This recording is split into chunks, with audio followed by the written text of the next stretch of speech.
గురుదేవా, మన 2 తెలుగు రాష్ట్రాల్లో భగవంతుడు పుట్టాడు. ఈ భూమి పైన తిరిగాడు.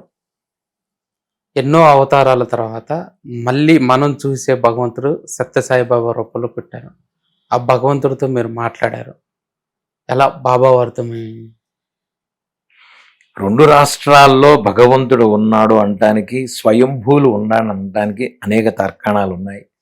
మనందరికీ తెలిసిందే. ఒక భద్రాచల రాముడు గాని, ఇంకో అదృష్టం ఏంటంటే హైదరాబాద్‌లో మనకి 3 స్వయంభూ ఆంజనేయ స్వాములున్నాయి. కర్మన్ ఘట్, 1 కర్మన్ ఘాటు, 2 తాడిబందు, తాడు. 3 కొండగట్టు. ఓకే. నేను ఎవరికైనా చెప్తా, మీకేదైనా అర్జెంట్ పనుంది, స్వామివారు ఏమన్నా అవ్వలేదు అంటే తెల్లారుజామున 4:30, 5కి బయలుదేరండి. కర్మన్ ఘాట్ వెళ్ళి స్వామివారిని దర్శనం చేసుకోండి. ఓకే. తాడిబందు వెళ్ళండి. కొండగట్టు వెళ్ళిపోండి. అక్కడ భిక్ష చేయండి, వచ్చేసేయండి. మీకు పని అవుతుంది. స్వయంభూ అది చాలా మంచిది. స్వయంభూ దేవాలయాల్లో గనక మన దర్శనం మంచిది. అలాగే శ్రీశైలం, అలాగే కాళహస్తి, అలాగే తిరుపతి. సరే, మన విషయం పెట్టుకోండి. మీరు మళ్ళా సత్యసాయి బాబా దగ్గరికి వచ్చారు. స్వామివారితో నా ఇది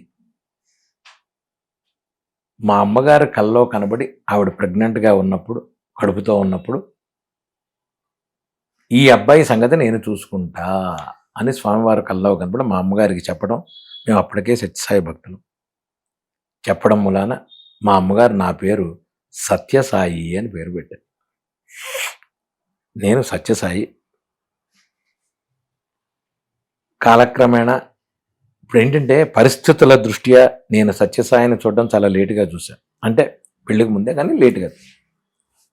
యవ్వనంలో చూశాను నేను స్వామివారి దగ్గరికి వెళ్ళడం, ప్రోగ్రాంలకు వెళ్ళడం.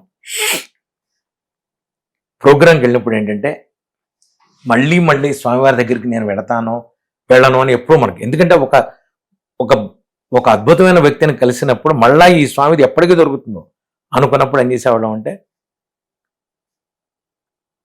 మైకులు అటు ఇటు మార్చాలంటే స్పీచ్ అయిన తర్వాత మా ప్రోగ్రాం ఉండేది. మైకులు అటు ఇటు మార్చాలన్నప్పుడు వెళ్ళి స్వామిని కాళ్ళకి అటు వెళ్ళినప్పుడు ఒకసారి, కాళ్ళకి ఇటు వెళ్ళినప్పుడు ఒకసారి. మెత్తగా ఎలా ఉంటాయంటే అవి ఆయన పాదాలు తొమలపాకు కంటే కూడా మెత్తగా ఉండే పాదాలు అవన్నీ. అలా అలా టచ్ చేస్తే ఎక్కడ కందిపోతాయి అన్నట్టు ఉండేవి స్వామి పాదాలు. అలా ముట్టుకొని, బంగారీ నాకు తెలుసు వెళ్ళు అనేవారు. నీకేం తెలుసు స్వామి, మీరు వ్యవహారం వేరు, మళ్ళా మాకు దొరకదు అని అటు ఒకసారి ఇటు ఒకసారి వెళ్ళి చేసుకునేవాడిని. నా ఒడుగు కూడా ఆయనే చేశారు. ఆయనే నాకు ఇది చేసింది, యజ్ఞోపవితం వేసింది ఆయనే. తర్వాత ఎన్నిసార్లు ప్రోగ్రాములకు వెళ్ళి ఎన్నో చేశాను. ఎన్నో ఇచ్చారు స్వామి నాకు. కాస్త కోస్త కాదు, చాలా ఇచ్చారు స్వామి. రీసెంట్గా కిందటి సంవత్సరం ఎప్పుడో పెడితే ఆయన మళ్ళా ఆ మేనల్లుడు, ఆయన స్వామివారి మేనల్లుడు ఏవో ఇస్తుంటే నేను చెప్పాను, లేదు స్వామి చాలా ఇచ్చారు స్వామి, మళ్ళా ఇది స్వామి ఏమన్నారు మీకు తీసుకోండి అని ఇచ్చారు. స్వామితో నాకున్న అనుభవాలు అద్భుతం, అనేకం. చివరి రోజు గురు పౌర్ణమికి వెళ్లే ముందు నేను సింగపూర్లో ఎక్కడ ఉన్నా, సింగపూర్ నుంచి బెంగళూరు టు పుట్టపర్తి చూస్తే గురు పౌర్ణమికి స్వామి బయటికి రాలే. నాకేమో ఆయన వచ్చేసారి వెళ్ళిపోయారేమో నాకు బాధ. నేను గురు పౌర్ణమి రోజు సాయంత్రం 8:30కో 9కో వెళ్ళా. మర్నాడు పొద్దున వెళితే స్వామి ఎంత ఇదిగా మాట్లాడారంటే నాతో, మర్నాడు సాయంత్రం ఆ ఫోటో చూడండి మీరు, అది చక్కగా మాట్లాడాలి. ఏమిడు బంగారు, ఏంటి విశేషాలు, ఏంటి, ఎంతో ప్రేమగా, ఎంతో ఇదిగా ఎన్నో చేశారు స్వామి. ఆయన భగవంతుడా మనిషి అని ఎవరన్నా అడిగితే నేను ఒకటే చెప్తా, వారి వారి అనుభవాలు,